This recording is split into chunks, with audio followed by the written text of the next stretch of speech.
All right, it's good to have our guys back out there today, in meetings today. Good to have everybody back together, moving on to Miami and preparing for them. They've been real successful lately, and it's good that we get a little head start on them today on the field. Any questions? What's your message to the guys in terms of refocusing after all that transpired Thursday and Friday?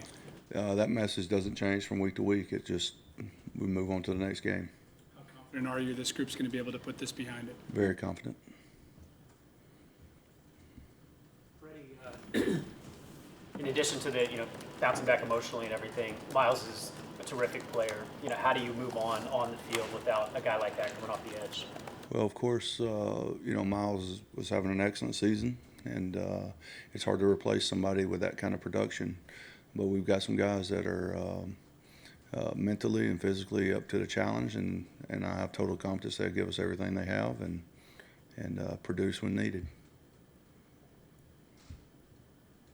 Is there anything new on Vernon? Would he be available this week? It's I think it's going to be very close. We just have to play it by the end of the week, see where it is. Daryl Hodge kind of comes out of nowhere and starts playing. Is that practice where he's earning his playing time? He has. He's been producing in practice on some of the look teams, and we thought he was a pretty good receiver when we signed him. He just was, his immediate impact was on special teams, where he's one of the top players in the league in that area. So he'll continue to see time. Where he got to the NFL, is that just like a gift for guys that are fearless? I think when you start talking about guys down the line of the roster in a particular room, they have to find a niche, and he's definitely done that. A lot of times all special teams is desire, want to, effort, all the kind of intangibles, and he's got a lot of them. Judge Hubbard was saying that, with rookies getting thrust into a role like Mack Wilson, who is, it's kind of a baptism by fire. Now that he's been starting for several weeks now, have you seen an improvement in Mack's performance over the last 3 or 4 weeks? I think Mack's getting better every time he goes out on the field. He continues to gain experience with different offenses and what his keys, where his eyes are supposed to be, and as he continues to get better with his eyes, he's definitely got the physical tools to make the plays. His eyes has to be what gets him there in position to do that. How about Eric Murray? Can you give us an update on him? Don't really, not much has changed on him. We'll wait and see. Freddie, does it feel like A different challenge at all because of what happened Thursday night and kind of all that seems to have gone with it, as far as trying to keep these guys together, get them to move on? I think we've got a resilient bunch of guys that they've accepted a challenge every week. It seems like it's been something different. That's the way football seasons are, though. So when you kind of become talked about, things come to the forefront more often. And our guys have been resilient from the standpoint of they've tried to stay focused week in and week out and just doing the job. We just want to do a good job today, and then do a good job tomorrow, and then do a good job, of course, ultimately on Sundays when when we get graded. So how hard will Morgan Burnett be to replace? Morgan's kind of a leader over there in the secondary, and he'll be missed. But again, we've got some other guys back there that have played some snaps, and we feel total confidence in them. But Morgan was a good football player for us. Myles, obviously you can't replace his production and the player, but you have to. So what do you do to replace Well, him? the strength is in numbers, and we have 11 guys out there for a reason, and everybody has to do just a little bit more. Everybody has to do their job just a little bit more often. You can't rely on the fact that so many things can get covered up because you have an elite pass rusher there. We've got some other guys that can get after the quarterback, but his production will be missed, so we need some guys that steps up in his production area. But also we have to rely on our corners a little more. We've got to rely on our linebackers a little more. So we've got 11 guys that can take up that slack a little bit. It would be understandable what happened to Chris Smith. That took him a while to recover from that. Do you feel that he's back mentally and physically? Yeah, I think Chris is ready to step up and step his role up some, and have more production for us. He looked, in the Pittsburgh game, he was more active. Is that true? Yeah, I think he had a solid game against Pittsburgh, and he needs to continue to put his best foot forward and get more and more production. He'll get more and more opportunities. You agree it took him a while mentally to get back in his shot? I think anytime something like that happens in life, these guys, you forget that these guys have a life also. So when things like that happen, of course it takes something from them emotionally and mentally.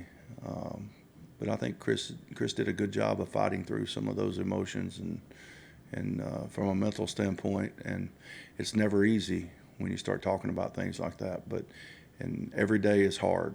So he's done a good job of compartmentalizing, much better job of compartmentalizing and understanding he has to just stay in the moment. What's the strength of his game that you could take advantage of? What Chris. does he do best? Yeah, Chris. Well, I think Chris's effort is very good. His attention to detail needs to be better. His assignments need to be better. I think sometimes you don't find out about guys until they're thrust into action with a more prominent role, and we'll find out. Myles is really being portrayed as kind of a villain in this whole thing, and I know you don't condone that behavior, but in any way do you feel like he was provoked? Everybody here saw the tape. I'm just here to support. I'll support Myles. Our team will support Myles, but I'm not going to get into that. But you saw the tape. Can you share how you guys go about supporting Myles? Is it a daily contact with him? Do you personally reach out to him, et cetera? Yeah, I've contacted Myles, and we visited on Friday, visited on Saturday. Myles is a good person, and we're going to support Myles. Myles is part of our family. When we break it down at the end of the day, every day, they break it down on family, and Myles is part of our family. So I know he's not allowed in the facility, but it's okay to have contact with him? Like, you cannot have contact with players, in February or whatever. I don't really know. I'm holding off on whether or not to contact him after the suspension started until then. So I don't really know the rules of that. I'll find that out before I make any illegal contact. Feel like I'm, I don't know. That's another opinion. What kind of game did Joe Schobert have against Pittsburgh? Joe Schobert had one of his better games as a pro against Pittsburgh. He was very active. He had sometimes guys can have good games without having the production points or numbers or whatever stats. But Joe had a very active game. At the football, he had 10 tackles, a couple of pass breakups, 2 picks, and a sack. That's a pretty good stat line for him.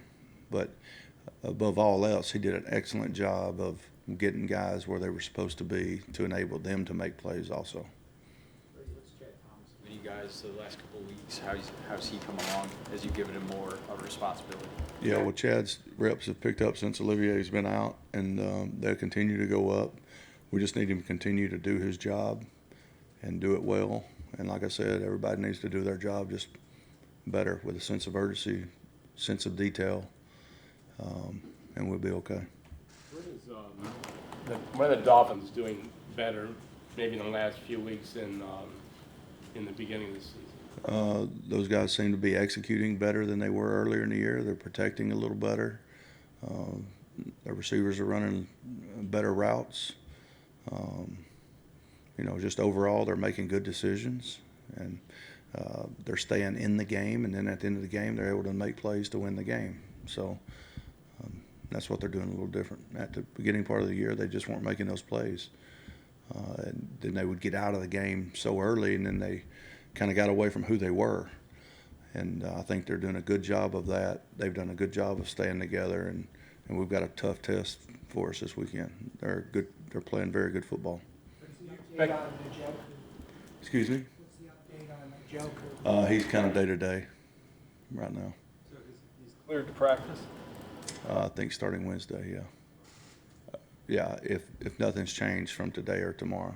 So I would say write that in, but I wouldn't type that up right now, you know. Last night he posted he's activated, so that's why. Yeah, well, yeah, okay, well, he told you. Could he come back and play like Sunday, or would he need more time to get in You know, shape? Or we got to get him on the football field and see where he's at, you know. I'm not, you know, I don't know that to be fact right now. I'd like to see where he's at, conditioning and physically, mentally, you know. There's a lot of things that go into that. How happy have you been with what you've been able to do with Kareem Hunt, and how, you know, he's obviously hasn't played since last November. How is he playing just back in 2 games? You know, I think Kareem's doing a good job of staying in the moment and doing his job and letting his skill take care of everything else. And mentally, he's been hooked up for a while now, and it shows every time he goes out there.